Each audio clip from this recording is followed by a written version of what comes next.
Please welcome to the stage Cherie Blair of Omnia Strategy LLP and Eric Yuan of Zoom Video Communications.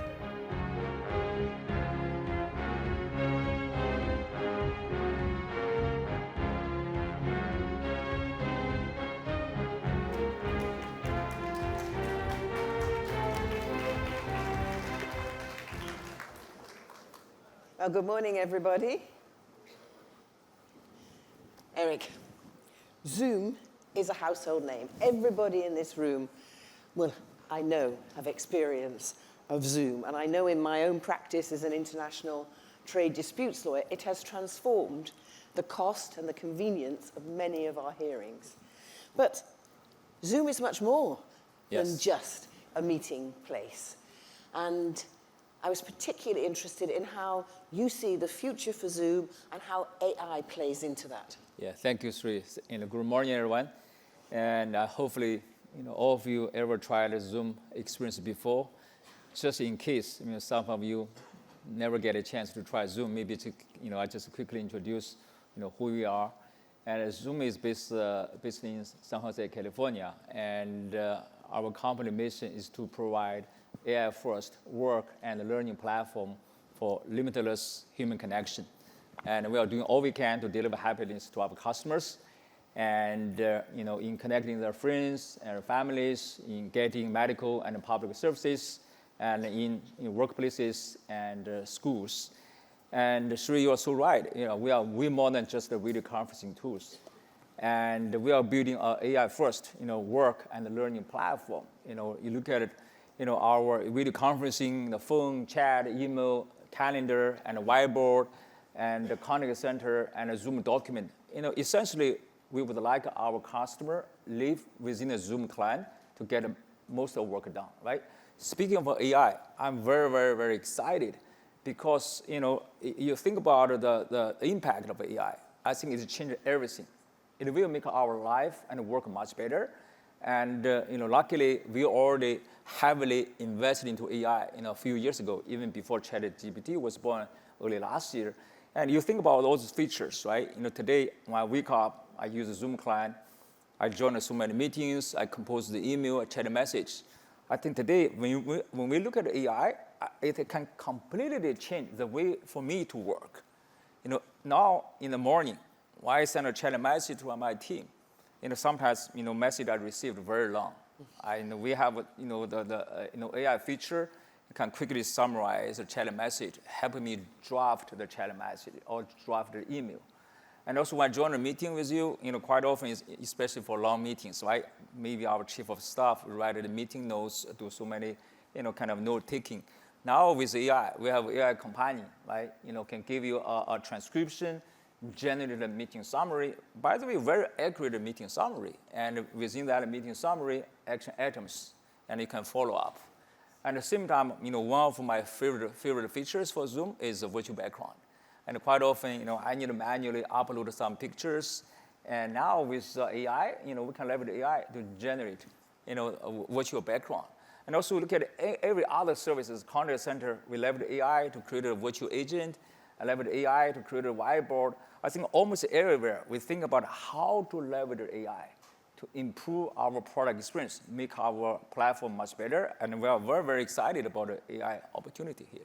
Now, talking of this, you might think that this is an experience just for the high-income countries, that this is about business in America or in Europe.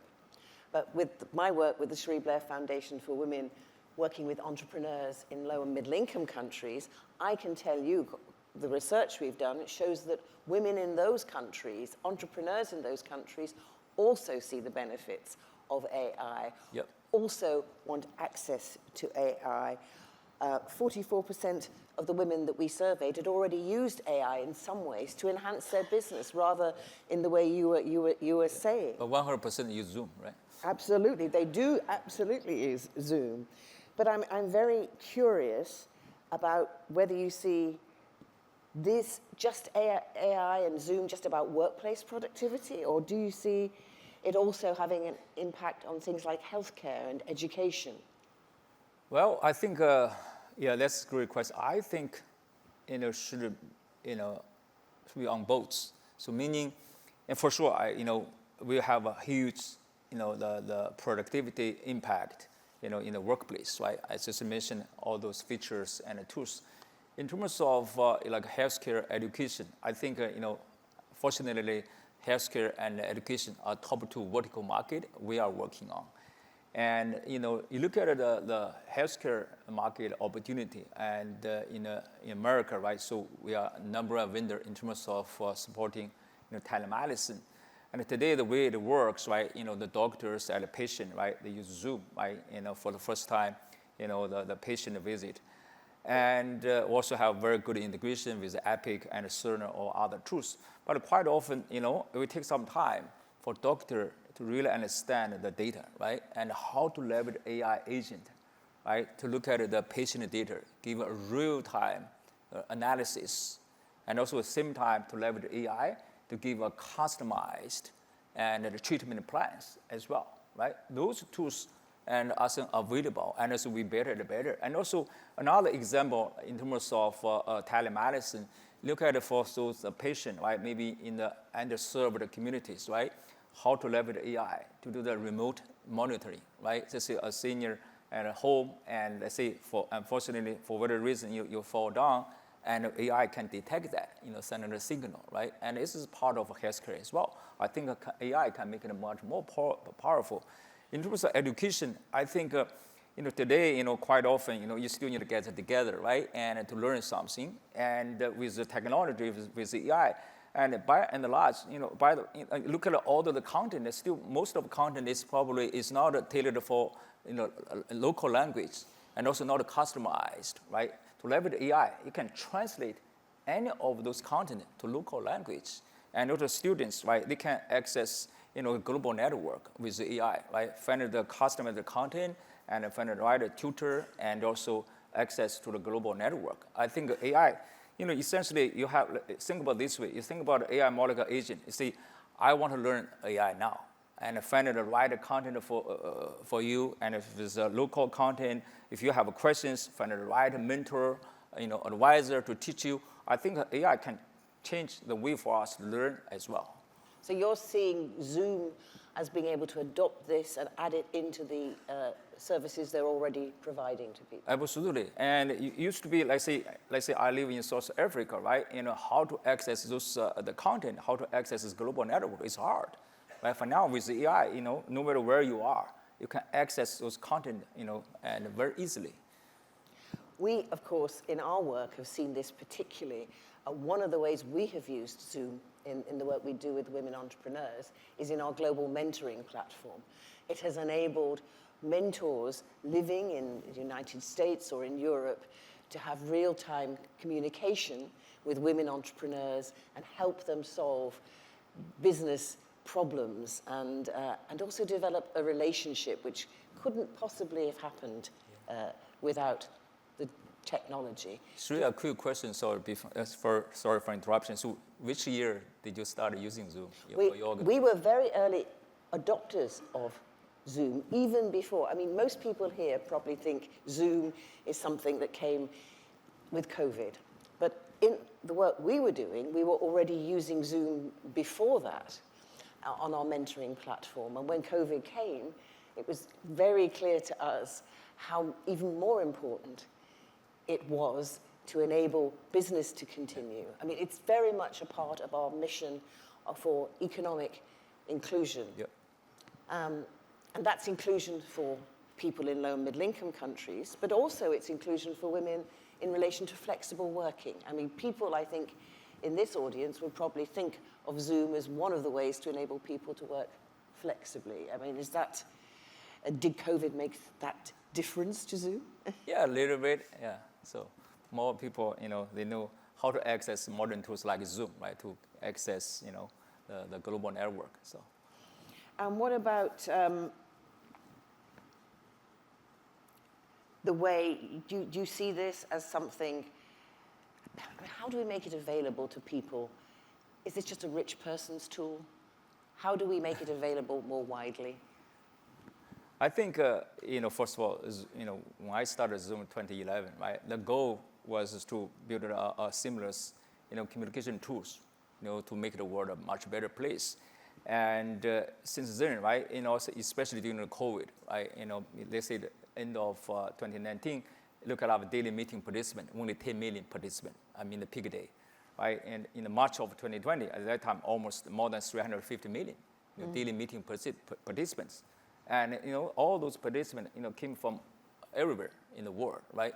And also look at it, I never thought about, K-12 schools, they are going to use Zoom, right? And when we built Zoom, when we started, our goal was to serve the enterprise customers because of usability and also because extremely secure and also with respect to privacy as well. And the users came from all over the world because of all those features, right? Because we truly care about the customers. Look at, I think the feature you enjoy, most probably the breakout sessions, right? And also have a lot of other AI features as well. And today, you look at it, say, quite often, whenever I receive some, the emails from those customers, quite often the customers from Africa, from Asia, from Europe, I talk with them, how did you use Zoom? They all told us because their friends are using Zoom, right? And a lot of features we have, they do not know, but their friends told them, right? Like all those AI features and a lot of other services. And recently, one of our customers, and they use other tools. Now they can consolidate into the Zoom AI platform, can completely improve their productivity, right? The point I want to make here is Zoom is more than just a video conference tools. It's a great collaboration platform, and we build it not only for enterprise customers, we also focus on the consumers as well, and SMB as well. So, your organization is a great example. You found a Zoom, leverage Zoom, and to do the remote training and mentoring. And I think ultimately down the road, more and more tools and AI-driven tools, and it can make the service much better, can make sure everyone in the world to access tools like Zoom. So. Now, of course, we've been talking about the benefits of technology and the benefits of AI, but there is also another side to this, and there are ethical and regulatory challenges, which we talk about a lot more. And I wondered what your perspective is in relation to matters like privacy, security, online threats. How do you see Zoom's role in all of this? Yeah, so again, we learn very hard way because as I mentioned earlier, right, when we started Zoom, and primarily we focused on enterprise customers, the approach was different. And back then, we built all kinds of security, privacy features, and we just let the enterprise IT team, they test our features and they decide which security features they would like to enable, which one they would like to disable. But during COVID, that's not the case because K-12 schools and a lot of individual users, they started using Zoom. And they do not, quite often, they do not have an IT team. They do not know how to enable those security or privacy features. Take end-to-end encryption, for example. Recently, we are the first vendor who announced post-quantum end-to-end encryption. Right? For those enterprise customers, they are aware of these features because they have a big IT team. For those individual users or SMB customers, I think we should take a very responsible approach, meaning we should play a role of IT. That's what we did during COVID. Right? We enable some security features like waiting room and enable the authentication for users. And we play a role for IT. That's the reason why all those individual users, after the COVID-19 crisis, Zoom, guess what? They trust Zoom, and Zoom is the platform.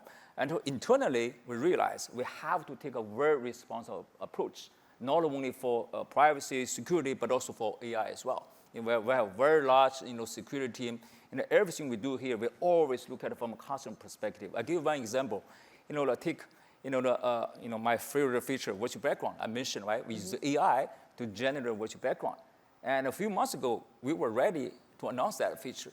But during the internal test, realized, wow, sometimes, and the virtual background, our AI companion generated, sometimes created some biases. We realized, that's not responsible, and we took a step back and spent more time and more data training, make sure it's very inclusive, right? We take a very responsible approach. Speaking of security, today, most of the top security companies in the world, they are all our customers, and also give us feedback, how to make the services better. And here we are very confident, right? And given the responsible approach, given the AI, we can make our service better and better to serve not only enterprise customers, but also individual consumers and also SMB customers as well. At the UN, just on Sunday, they passed the Global Digital Compact, which talks about the role of government in regulating technology and AI. What's your view on that? I think this is great because, you look at a new technology, right? I think internet and also smartphone, together changed the way for us to work, learn, live, and play. And then AI is something new. The impact to the society is even much more than what we can think, right? And I think without regulation, I think especially any new technology, the pros and cons and the benefits, upside, opportunity, downside risk, I think we have to regulate that. Otherwise, especially the power of AI, it's just I think probably it's beyond our imagination. I think one thing I can share with you, because think about the way for us to work, 5 days a week and 40 hours a week. I wish.